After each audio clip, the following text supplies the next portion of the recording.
Sud Radio, les incorrectibles. Alors, notre invité cette semaine est un jeune homme dont l'agilité intellectuelle et la boulimie de travail n'ont d'égal que l'impressionnant parcours qui est le sien. Écoutez bien, à seulement 29 ans, il est déjà docteur de l'École normale supérieure, également diplômé de Sciences Po et de la Sorbonne, avocat au barreau de Paris, chercheur invité aux universités de la Sapienza de Rome et à la Yale Law School, ancien chargé également d'enseignement à l'université Paris 1 Panthéon-Sorbonne en droit international, mais aussi journaliste et militant politique, ça n'aura échappé à personne. Qualifié tour à tour d'enfant terrible, d'enfant gâté, d'avocat bien ou encore de radical chic. Il a travaillé notamment auprès du procureur de la Cour pénale internationale et du ministre des Affaires étrangères français. Il a intégré l'équipe juridique de Wikileaks et de Julian Assange et à 27 ans, il fut candidat insoumis aux législatives en Seine-Saint-Denis.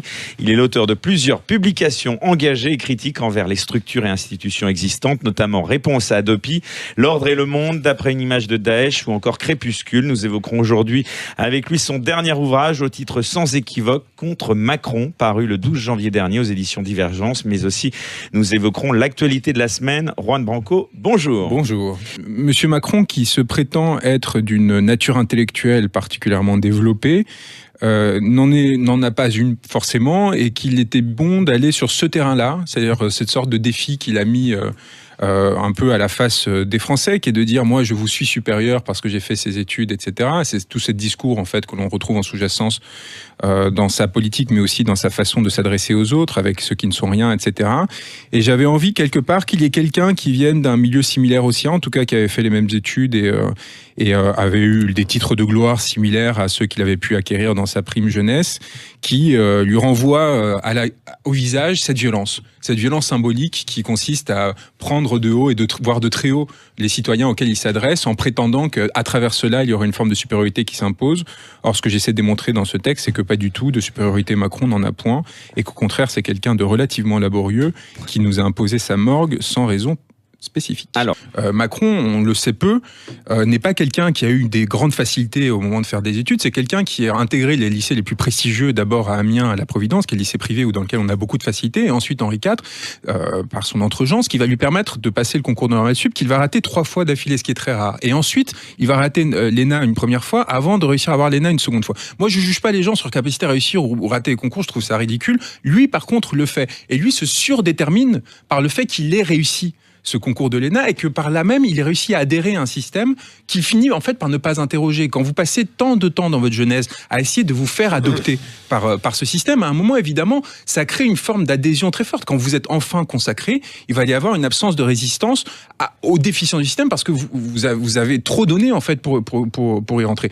Or, ce que je raconte, parce que je connais assez bien de l'intérieur ce système, le concours de l'ENA, notamment, c'est pas du tout un concours qui va évaluer votre génie, votre capacité à changer les choses, etc. C'est au contraire votre capacité à adhérer à l'existant.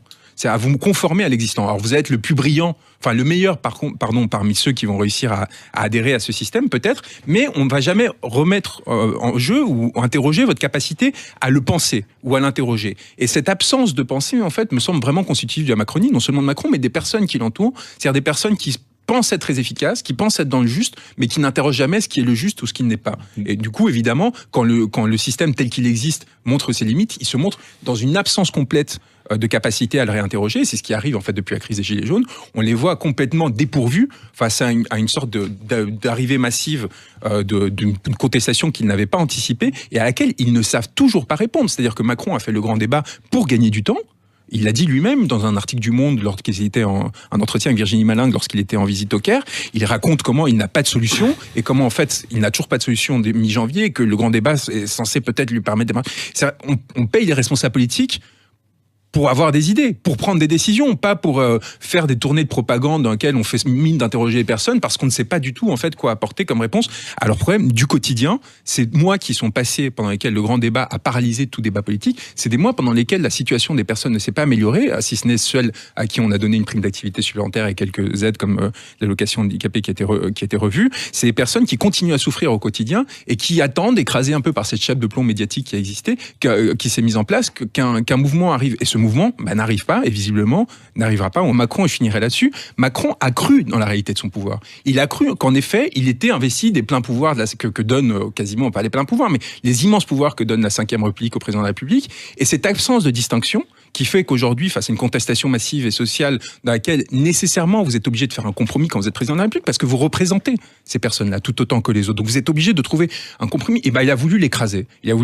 C'est pour ça qu'on se retrouve avec ces plus de 3000 blessés, plus de 9000 arrestations. Il va être dur à interrompre. On voit qu'il est avocat. Vous écrivez notamment, je vous cite, Emmanuel Macron s'est fait reconnaître dans l'espace public de façon précipitée par la mise en œuvre d'un processus de propagande massif dont les principaux relais étaient les magazines de papier glacé. Il nous faut à ce stade rappeler les 29 unes que Paris Match lui attribua.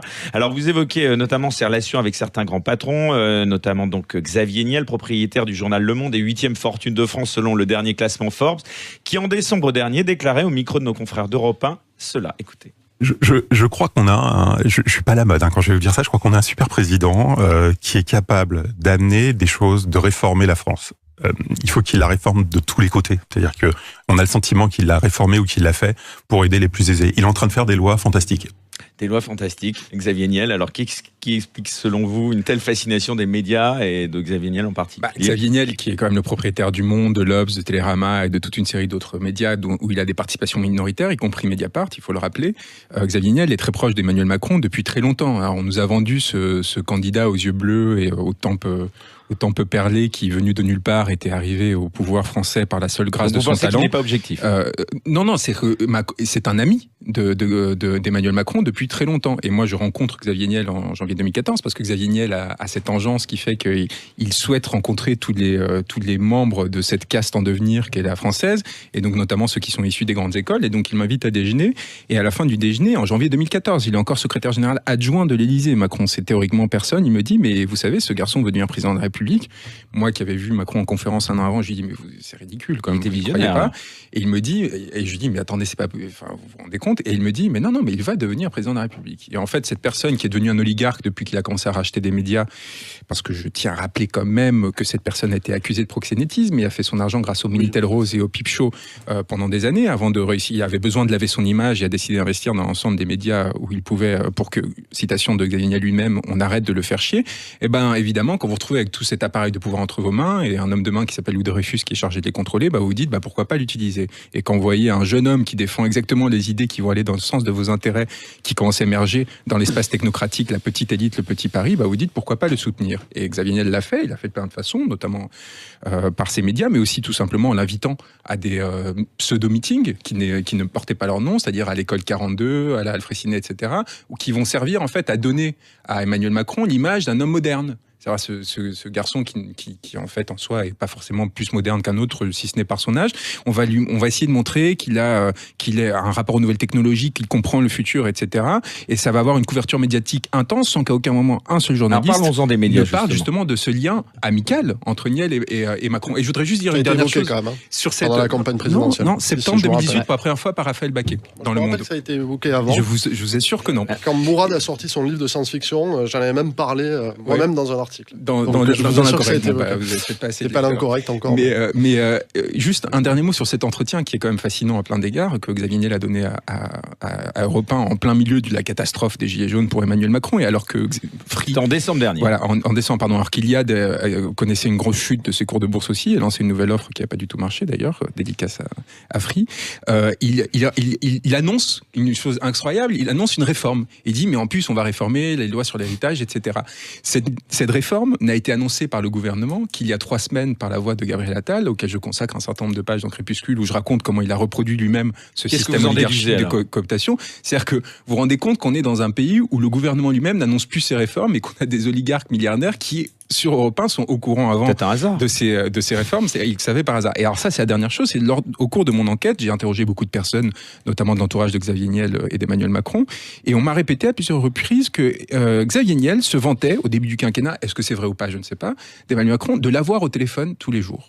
Et donc à un moment, la question qui se pose, c'est de dire comment est-ce que l'on accepte que ce système oligarchique, parce que je rappelle que Xavier Niel, par ailleurs, du fait de sa beauté, de son intelligence, est marié à la fille de Bernard Arnault, Bernard Arnault lui-même qui est propriétaire d'un certain nombre de médias, première fortune de France, 4e fortune du monde, et aussi surtout premier annonceur de France, donc qui est capable de créer une dépendance dans toute une série de médias secondaires. Saccager la Samaritaine aussi. Qui a retiré, qui a retiré des Gabriel publicités d'un journal Libération quand ils avaient fait une une sur Bernard Arnault parce qu'il avait voulu s'exiler fiscalement en Belgique. C'est vrai que 80 milliards d'euros, c'est pas forcément suffisant pour finir ses fins de mois. Et donc, cette personne-là, qui a un pouvoir immense dans la presse française, s'est alliée à Xavier Niel, et tous les deux, en fait, et je raconte dans Crépuscule, avec l'aide notamment d'un certain nombre de personnes comme Mimi Marchand, condamnées pour trafic de stupes, ont aidé Emmanuel Macron à avoir cette projection de notoriété, c'est-à-dire à travers les unes de magazines. Vous parlez aussi de l'Express, on va y revenir peut-être. L'Express qui m'a fait la joie de me faire un grand portrait. Est-ce que votre aversion ne vient-elle pas justement du fait qu'une partie de la presse, selon vous, notamment donc l'Express, qui a publié donc il y a un mois, vous le disiez, un portrait bien à charge contre vous, et que vous accusez de mensonges, ça vient de là. Factuellement, il y a une. Mais non, enfin ça vient après que moi je les ai accusés d'avoir participé à ce système oligarchique. C'est plutôt l'inverse. Je publie Crépuscule en novembre en ligne. Scandaleux dans cet article de l'Express, parenthèse, c'est d'évoquer votre adolescente. Quel intérêt politique ou intellectuel, ça n'a aucun intérêt. Quand j'ai 15 ans et que j'aurais créé un Skyblog, ce qui est faux par ailleurs, j'ai participé au Skyblog après, mais quand ça même ce qui est voilà. drôle, c'est qu'ils n'arrivent même pas à dire la vérité. Ce même groupe, donc l'Express détenu par Altis, est présidé par Patrick Drahi, vous le disiez, vous parliez du classement Forbes, alors il est 11e fortune française, lui en 2018 aussi, toujours selon ce magazine. Vous parlez d'un certain Bernard Mourad, ancien banquier ami d'Emmanuel Macron, qui fut son conseiller spécial pendant sa campagne présidentielle. Il était le banquier conseil de Drahi, c'est ça? Et bien sûr, et surtout, donc il devient conseiller d'Emmanuel Macron, mais il raconte surtout lui-même dans Vanity Fair de décembre 2018 comment est-ce qu'il a organisé le rachat de SFR puis après de BFM et compagnie pour avoir l'autorisation de l'Élysée et donc via Macron de Hollande pour acheter SFR. Et donc, en fait, on arrive à une opération de fusion-acquisition financée par la dette, parce que Drahi n'a pas de fortune personnelle, qui va amener à la suppression de 5000 emplois, qui ne va être menée que qui ne va être autorisée, par le pouvoir politique qu'en échange d'une chose, c'est-à-dire qu'il y a une prise de contrôle de médias qui vont, comme par hasard après, se montrer très favorables à Macron, et avant s'être montré favorable à Macron, d'avoir fait la campagne avortée de Hollande. Et je tiens à préciser quand même quelque chose, qui est nommé directeur de la rédaction après ce rachat à Libération, Laurent Geoffrin, camarade de promotion de François Hollande, dont on découvrirait qu'il était la plume cachée de Hollande pendant toute cette période. Donc à un moment, quand on est face à cette accumulation de faits qui sont racontés par les acteurs eux-mêmes de cette économie, il ne s'agit pas de penser qu'il y a un oligarque derrière chaque journaliste. Ce sont des effets de système, ce qui fait qu'il y a des bulles de liberté qui existent au sein de cet espace médiatique, mais qui font que quand même l'ensemble de l'information va être orienté quelque part, et qu'en tant que journaliste, vous qui rêvez comme n'importe quel journaliste de travailler dans Le Monde, dans Le Figaro, dans un de ces grands médias, eh bien vous faites un peu attention, et ce qui explique qu'il n'y a quasiment aucune enquête qui est faite sur Bernard Arnault, aucune enquête qui est faite sur Xavier Niel, etc., et sur leur lien avec le politique. Il y a un livre, par exemple, Mimi Marchand, qui est sorti en septembre 2018 chez Grasset, qui détaille comment Mimi Marchand a été mobilisée justement par Xavier Niel, qui a été présenté par Xavier Niel à Brigitte Macron, et comment il a été mobilisé pour permettre ses campagnes. Donc c'est cette femme qui est en gros la reine des paparazzis à Paris, qui a été condamnée pour trafic de stupes parce qu'elle avait 500 kilos de hashish dans une camionnette, et que l'on voit faire lever de la victoire à l'Élysée quelques semaines après, dans le bureau du général de Gaulle, quelques semaines après l'élection de Macron. Et bien cette personne est celle qui va faire les fausses paparazzades qui vont présenter Macron à la population, après qu'il ait été coopté par les élites, et qui vont faire que, in fine, il va y avoir une adhésion un peu, ce que je dis, comme une star de télé-réalité, c'est une adhésion en fait qui peut disparaître du jour au lendemain, qui va être assez superficielle, mais on va avoir un élan d'enthousiasme pour cette personne. Ce que ne raconte pas le livre, et c'est là où c'est intéressant, c'est que, évidemment, Mimi Marchand ne peut pas imposer des unes à Paris Match. Et qui est-ce qui peut imposer des unes à Paris Match? C'est Arnaud Lagardère. Arnaud Lagardère qui était client de Macron chez Rothschild et qui ensuite a vendu ses parts dans EADS à l'État dans une opération organisée par Macron à l'Élysée, qui a permis à Arnaud Lagardère de récupérer 100 millions d'euros personnellement du fait de cette opération. Cette personne, c'est évidemment Arnaud Lagardère qui a le contrôle éditorial sur les magazines qui lui appartiennent. Et pourquoi est-ce que c'est pas raconté dans Grasset? Et c'est là où ça devient intéressant. Pourquoi ça devient intéressant? C'est pas raconté parce que Grasset, qui est l'éditeur de cet ouvrage Mimi, est détenu par Lagardère. Et donc évidemment, les auteurs ne peuvent pas mettre en cause Lagardère. Et donc on a un ouvrage qui vous donne l'impression de vous expliquer comment fonctionne le système politique, en vous disant, voilà, c'est cette Mimi Marchand qui a permis cette opération, etc., mais qui en fait vous masque une partie de la vérité, ce qui fait qu'en fait, on vous désactive politiquement. En tant que citoyen, vous n'êtes pas capable. Or, tout le système médiatique est quelque part traversé de compromissions. Oui, mais les citoyens sont quand même bien capables de... Enfin, parce qu'il y a eu 2 tours à cette élection présidentielle, parce que Mélenchon a fait par exemple 19%, Fillon aussi. Dans le système que vous décrivez, Macron aurait dû être élu au premier tour à 80%. Non, parce que justement, c'est que des informations partielles et pas complètes. Il ne s'agit pas d'un système de propagande à la nord-coréenne, c'est beaucoup plus grave quelque part. C'est quelque chose où vous avez l'impression de savoir la vérité, alors qu'en fait, toute l'information qui vous arrive est orientée d'une façon ou d'une autre de faits d'intérêt divers. Emmanuel Macron brûle du capital d'État pour s'insérer dans l'espace public. C'est quelqu'un en fait qui va s'appuyer sur ces réseaux qu'il a accumulés au sein de l'inspection des finances. L'inspection des finances est quand même censé être le principal corps de contrôle de l'État. C'est-à-dire celui qui s'assure que les deniers de l'État sont bien utilisés. Or, l'inspection des finances, depuis des années, est devenue une passoire dans laquelle les personnes font 4 ans, les élèves sortant de l'ENA font 4 ans, puis après passent dans le privé pour utiliser les réseaux que leur a donné l'IGF au sein de l'État, pour ensuite les rentabiliser au sein du privé, pour leur permettre de contourner les réglementations, participer à des opérations de privatisation, etc. Emmanuel Macron va faire ça, donc va s'appuyer sur la richesse que lui donne le bien commun pour se construire un capital politique au sein du Petit Paris qui va lui donner accès en menant des politiques qui sont favorables à ces oligarques, à Bernard Arnault et qui le dit apparemment toutes les semaines quand même, quand il est ministre de l'économie, Xavier Niel et compagnie, mais plus largement le deuxième cercle après d'hommes d'affaires qui sont beaucoup moins puissants mais qui ont quand même une influence importante, qui vont lui permettre de financer sa campagne. Avec 900 personnes seulement, il réussit à récolter 7 millions d'euros pour faire sa campagne. C'est ce qui permet, en fait, c'est ce qui va lui permettre d'émerger dans l'espace public de façon brutale. Copier-coller du Parti démocrate américain. Et donc, vous voyez, en fait, du coup, on est dans une démocratie qui ne fonctionne que par intérêt et plus par idée. Donc quand vous parlez d'idéologie, je suis pas d'accord. En fait, c'est comment est-ce qu'on va transférer des ressources vers le privé pour se servir soi-même, et donc en gros parce que vous savez très bien qu'en servant ses intérêts, vous allez avoir un accès privilégié aux médias, etc. Et c'est pour ça que c'est si important de séparer la sphère financière et économique de la sphère médiatique, parce que sinon vous donnez à ces hommes d'affaires une capacité à influencer le système démocratique et à le distordre. Évidemment qu'il faut soutenir un responsable politique qui met un média ou un journaliste face à ses contradictions. Ce journaliste qu'il est à la solde du pouvoir. Écoutez, c'est pas insultant, c'est pas diffamant, c'est une opinion qui peut être justifiée ou pas. Moi, je pense qu'en l'occurrence, en effet, Patrick Cohen n'est pas quelqu'un qui est extrêmement critique par rapport au pouvoir existant, et je trouve ça scandaleux qu'on puisse sortir quelqu'un, un invité, en plus quelqu'un qu'on a amené sur un plateau pour une raison ou une autre, théoriquement parce qu'il est représentatif d'une partie de la population. Donc c'est pas cette personne que l'on sort, c'est derrière ceux qui ont décidé de voter pour lui ou qui lui apportent leur soutien. Et il y a quelque chose qui est révélateur d'un entre-soi qui est quand même dramatique, à mon avis. Ouais.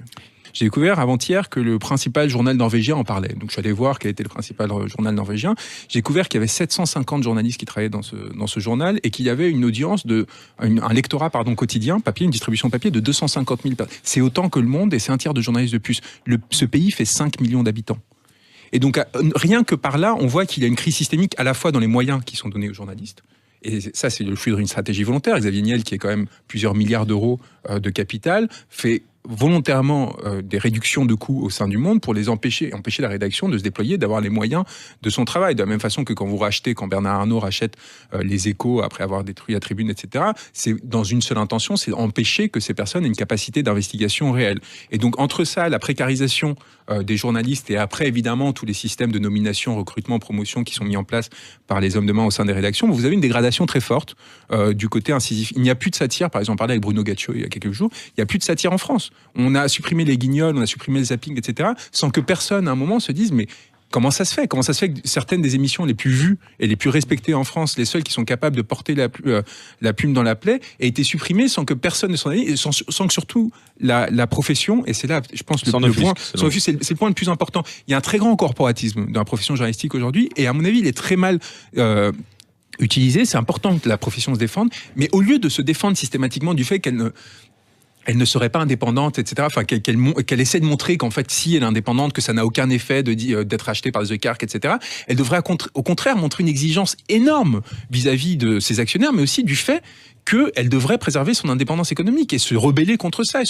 Et alors, le corporatisme, parce qu'il se sent attaqué, en fait, on a l'impression que les ennemis de la presse en France, c'est Mélenchon, c'est Dupont-Aignan, c'est ceux qui critiquent la presse, et pas ceux qui, au contraire, l'ont acheté pour la faire taire. Il y a un moment où cette inversion, il faut qu'elle pose question pour les journalistes eux-mêmes, selon moi. Puis ça papa, un enfant gâté de Saint-Germain-des-Prés. Mais je préfère qu'il vécu dans le 6e. Mais moi, ce qui m'intéresse, c'est les idées que je porte, en fait, et le projet de société qu'on peut porter. Alors, d'où est-ce qu'on le porte? Après, moi, je pense que d'où c'est ça vient, cette rage, cette vocation. Je sais pas, peut-être que parce que mes parents viennent de petits villages à une époque où il y avait des dictatures sous Salazar et Franco et qui sont construites en France un peu à partir de rien. Mais en même temps, même ça, j'arrive à l'expliquer, c'est-à-dire qu'ils rentre en France au moment où la Mitterrandie a besoin de construire des élites culturelles pour faire contrepoids aux élites de la rive droite au début de la Mitterrandie. Et donc du coup, ils vont faire couler l'argent dans le milieu de la culture.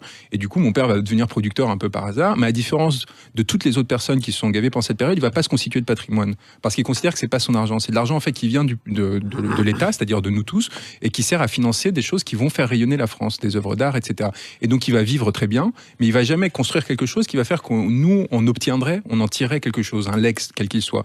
Et donc en fait, je pense que ça donne une force parce que ça donne un rapport au monde qui fait que vous savez que vous n'êtes pas installé, vous savez que vous pouvez pas vous conformer à l'existant et que vous allez toujours dépendre de la société dans laquelle vous vivez. Vous n'avez peur de personne, des procès en diffamation, vous devez en avoir pas mal, non ? Non, j'ai pas peur parce que je sais que ce que je fais, j'ai l'impression, que ce que je fais est juste et surtout peut aider beaucoup de personnes à comprendre pourquoi ils ont un tel ressenti d'injustice et leur donner des armes pour penser le système tel qu'il existe. J'ai eu le privilège de rencontrer toutes ces personnes que je décris dans les plus hautes sphères de l'État et je pense que c'est très important de rompre les vecteurs d'intimidation qu'ils imposent aux citoyens en donnant l'impression qu'ils sont supérieurs, écrasants, etc.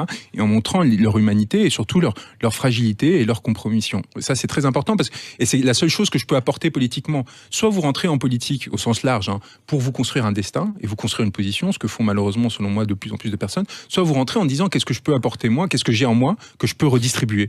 Et moi, je pense que c'est ça la conception démocratique. Et donc, ça implique quoi ? Ça implique de ne pas faire que de la politique, parce qu'à un moment, il faut vous nourrir vous-même et vous reconstruire. Et sur les Gilets jaunes, alors revenons-y, le fait que le mouvement semble un petit peu perdre on verra parce que le 16 mars, c'est quand même le moment le plus important. Le 14 mars, on fait un grand événement où on va se rencontrer des personnes comme Assa Traoré qui se battent pour les droits des personnes dans les quartiers les plus défavorisés, Jérôme Rodriguez, Priscilla Ludowski, mais aussi Frédéric Lordon, etc. On va essayer de faire une nouvelle réunion comme ça qui va essayer de pousser le mouvement à nouveau pour que le 16, ce grand événement, peut-être avec l'appui de Marcel Campion s'il décide de mobiliser ses forains, on puisse pousser le gouvernement à offrir une réponse politique à cette aporie qui s'est installée depuis. Ça vous a pas dérangé qu'il ait tenu des propos homophobes qualifiés par beaucoup ? Si, bien sûr que ça me dérange, bien sûr. Moi, c'est une question fondamentale.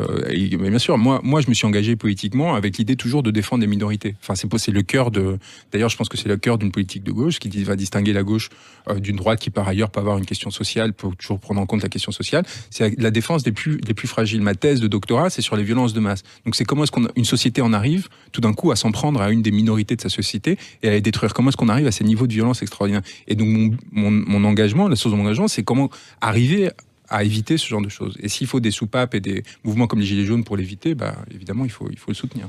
Un petit mot sur ces leaders qui sont souvent critiqués, Maxime Nicole, Étienne Chouard aussi récemment. Moi, j'ai défendu Julian Assange pendant 4 ans, à un âge très jeune, j'ai commencé quand j'avais 23 ans, et j'ai découvert un être que l'on a accusé successivement d'être un violeur, un antisémite, et je finis juste un agent du FSB, sans que la moindre de ces accusations n'ait de la crédibilité pendant des années et sans qu'aucun journaliste ne s'excuse jamais quand on se rendait compte que finalement en fait ces accusations avaient tort et n'étaient pas justifiées. Et donc je suis arrivé un peu le cuir tanné sur le mouvement des Gilets jaunes. Mais quand je défends Maxime Nicole, je m'attends évidemment non seulement à ce qu'il y ait des opérations de décrédibilisation massive à son encontre, mais aussi à l'encontre de ceux qui le défendent. Pourquoi ? Parce que ces personnes mettent en jeu des intérêts très importants. Ils mettent en danger des intérêts très importants au sens large. C'est pas du complotisme, c'est juste que ils mettent les personnes, y compris les journalistes, voient leur position menacée par ce mouvement qui a une radicalité, parce qu'il y a une rage très forte évidemment dans une partie de ce mouvement contre le système dans son ensemble, de façon relativement indifférenciée, qu'ils ont peur de se retrouver ciblés à un moment ou à un autre par le mouvement. Et du coup, il y a un effet de censure très important à leur encontre. Donc, et on a aujourd'hui des condamnations de l'ONU. Moi, j'ai pas vu des unes du Monde, du Figaro, de Libération, disant la France est quand même se fait vertement critiquer par la haute commissaire aux droits de l'homme de l'ONU. Et donc, il y a eu évidemment, l'information a été traitée, mais la question de l'éditorialisation va entrer en jeu pour créer une balance qui va être en défaveur de ceux qui n'ont pas accès à ces relais de pouvoir. L'accès à l'information, l'accès aux médias, l'accès aux rédactions pour les Gilets jaunes est beaucoup plus compliqué que pour les personnes qui font partie de l'establishment. Or, les Gilets jaunes vont à l'encontre de ces personnes-là. Donc, par effet juste social, d'habitus, vous allez avoir une défaveur, un mouvement défavorable pour eux. La seule chose que demandent les Gilets jaunes, c'est qu'il y ait des outils institutionnels, il y a une démocratie qui fonctionne. C'est un approfondissement démocratique. Mais oui, c'est-à-dire qu'il y a un moment... Donc pourquoi est-ce qu'Étienne Chouard est devenu une figure ? Parce qu'il disait juste, moi je veux rien, si ce n'est rendre le droit à la parole à ces personnes qui se mobilisent. C'est tout. Et c'est pour ça qu'il est soutenu. De la même façon que Flyrider, Maxime Nicole a une énorme audience, parce qu'il n'a jamais dit, lui, mon opinion personnelle, c'est si, c'est ça. Moi, je deviens un instrument à votre service. J'en reviens à cette question de la représentativité. Il demande d'être représenté, mais représenté dans un système qui fonctionne, pas dans le système actuel. C'est pour ça qu'ils ont jugé avec autant de sévérité les listes européennes. Ils ne veulent pas participer à ce système parce qu'ils savent que dans ce système-là, ils n'auront jamais le poids qui est le leur. Donc il faut plus changer de système politique que passer à la proportionnelle sous une cinquième. par exemple. C'est un premier pas à la proportionnelle, mais évidemment, moi je pense qu'il y a un changement d'ensemble, il faudrait aller vers quelque chose ressemblant à une 6e République si on veut vraiment répondre aux aspirations de fond. Mais évidemment, si on arrive déjà à arracher cette réforme institutionnelle, ce serait un énorme pas, parce que ça rendrait une capacité à l'ensemble de ces personnes, là, à ce moment-là, de se constituer politiquement, de construire éventuellement des partis, de se dire de toute façon, là, on a exactement autant de choses que les autres, même si c'est pas le cas, de porter notre parole, et donc on peut y croire à nouveau. Et toute petite dernière question, est-ce que vous avez été étonné de l'imbroglio autour des européennes et le fait que politiquement, il y ait eu... Voilà, j'y venais. C'est ça, des difficultés à se rassembler. Mais non, justement, je viens de vous dire pourquoi, en fait. C'est vraiment, système constant, ça n'a aucun sens de participer aux européennes. Mais non, au contraire, et j'ai bien vu que les personnalités qui ont tenté de se présenter aux européennes, c'est des personnes qui avaient envie de s'insérer dans le système existant. Donc, dont la radicalité n'était pas la même que celle qui est portée par la base des Gilets jaunes, qui est une radicalité saine, encore une fois. C'est vraiment un retour à une racine d'une véritable démocratie. Vous qui étiez un temps proche de Mélenchon, comment est-ce que vous le qualifiez aujourd'hui? Vous en parlez moins. Jean-Luc, c'est quelqu'un dont j'ai annoncé que j'allais prendre mes distances avec lui, justement au moment des Gilets jaunes, parce que je considérais que la voie qui était choisie par France Insoumise à ce moment-là était insuffisante dans l'appui qui était donné aux Gilets jaunes.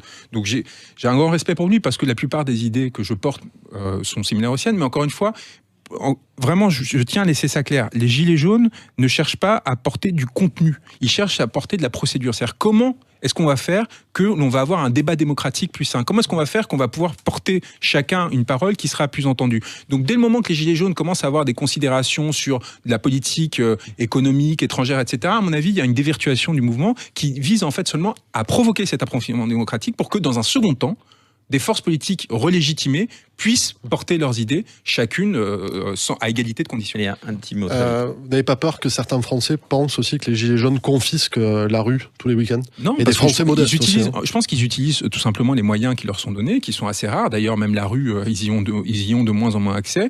Et encore une fois, tant qu'il n'y aura pas de réponse institutionnelle, ça sera légitime que ces populations qui ne sont pas représentées, je vais le répéter, mais c'est très important, qui ne sont pas représentées aujourd'hui dans l'espace politique, trouvent un moyen de faire porter leur parole. On l'a déjà vu avec cet effet qu'il y a eu avec les premières mesures qui ont été données par Macron. On voit bien, ces personnes, c'est un tiers de la population française. C'est pas normal qu'ils n'aient pas le droit à la parole et que quand ils tentent de la prendre, on les délégitime en disant mais vous êtes antisémite, vous êtes complotiste, vous êtes etc. Ces personnes, si on croit dans une démocratie réelle, ont autant le droit à la parole que n'importe lequel d'entre nous horizontalement. Vous souhaitez toujours la destitution, j'ai du mal à le dire, la destitution du président de la République? Moi, je pense qu'il faut un changement de régime. Ouais. Il faut un changement de régime, et je pense que Emmanuel Macron, s'il veut aider ce pays et s'il veut cesser de penser à lui, devrait à un moment penser à redonner du pouvoir à ceux qui l'ont élu, légitimement pour certains, d'autres en se faisant plus ou moins avoir. Et il faut qu'il y ait ce geste de sa part de reconnaissance qu'aujourd'hui, il n'a plus la légitimité suffisante pour exercer un pouvoir aussi étendu que l'actuel. C'est vraiment une question, à mon avis, autrement, on va au-devant, à mon avis, de grands problèmes, et pas seulement, là, pour le coup, pas de la part des Gilets jaunes. Je pense qu'il y a des forces factieuses, pour le coup, des vraies forces factieuses, qui risquent, dans les années qui viennent, de commencer à s'installer dans le paysage politique et de menacer, pour le coup, les restes de fondements démocratiques. Un risque de guerre civile, c'est ça? Moi, je pense qu'il y a un vrai risque de montée en tension très forte de l'espace politique, de guerre civile, je ne sais pas, j'espère pas, mais en tout cas, oui, de montée de violence politique, pour le coup. J'en reviens à mon sujet de recherche initial qui, à mon avis, m'a permis de comprendre très vite de quoi il s'agissait dans ce moment et d'appeler à son soutien avant l'acte 1. Je pense qu'il y a un vrai risque de danger de violence politique dans ce pays. Et d'ailleurs, actuel, encore une fois, ce n'est pas, rappelons-le, 3000 blessés, ce n'est pas rien. 200 blessés de guerre, ce n'est pas rien. Allez, dernier mot, et ce sera vraiment la dernière partie de l'émission. Julian Assange, je le demandais, vous avez de ses nouvelles? Bah oui, donc j'ai vu en décembre dernier pour la dernière fois, après 7 mois d'isolement complet de la part de l'Équateur, de l'ambassade d'Équateur, dans laquelle il n'avait ni connexion Internet, ni droit de visite.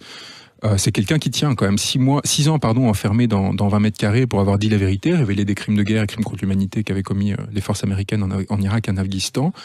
Et c'est quelqu'un qui a un courage extraordinaire, mais qui a besoin de nous pour continuer à l'avoir. Il est quand même reconnu, c'est le seul prisonnier politique reconnu comme tel par l'ONU aujourd'hui en Europe. Il faut quand même avoir ça à l'esprit avant d'avancer. C'est scandaleux que ni notre gouvernement, ni qui que ce soit dans ce pays qui a un peu d'importance, à un moment se soit élevé pour dire il faut qu'on fasse un geste. Moi, je pense qu'il faut qu'on accueille cette personne, quoi qu'on pense de sa démarche journalistique, quoi qu'on pense de l'action qu'il a eue pour exercer sa fonction. C'est pas normal de torturer quelqu'un parce que c'est conditions plus proches de la torture que d'une détention normale. Il n'a pas accès à l'air libre, il n'a pas de cour intérieure, c'est un rez-de-chaussée dans une des rues les plus passantes de Londres, donc il n'a pas accès au balcon. Enfin, il y est allé 5 fois en 6 ans. Il n'a pas vu son enfant qu'il a en France depuis qu'il est né, par peur que s'il venait dans l'ambassade, il subirait des pressions derrière qui serviraient à l'intimider. Je veux dire, soit on s'interroge sur le fondement de notre régime politique, on se dit on ne peut pas laisser tolérer ça, soit on accepte ça, mais on est dans une dérive qui, pour le coup, devient, et pas seulement à l'échelle de la France, du coup, parce que c'est le Royaume-Uni qui est principalement responsable, qui devient poutinienne ou néo-poutinienne. Heureusement, il n'y a pas de journalistes assassinés aujourd'hui dans ce pays, ni en Angleterre, et prions pour que ce ne soit pas le cas dans les années qui viennent, mais faisons attention à ne pas laisser passer trop longtemps des situations qui sont absolument insupportables. Merci beaucoup, Juan Branco.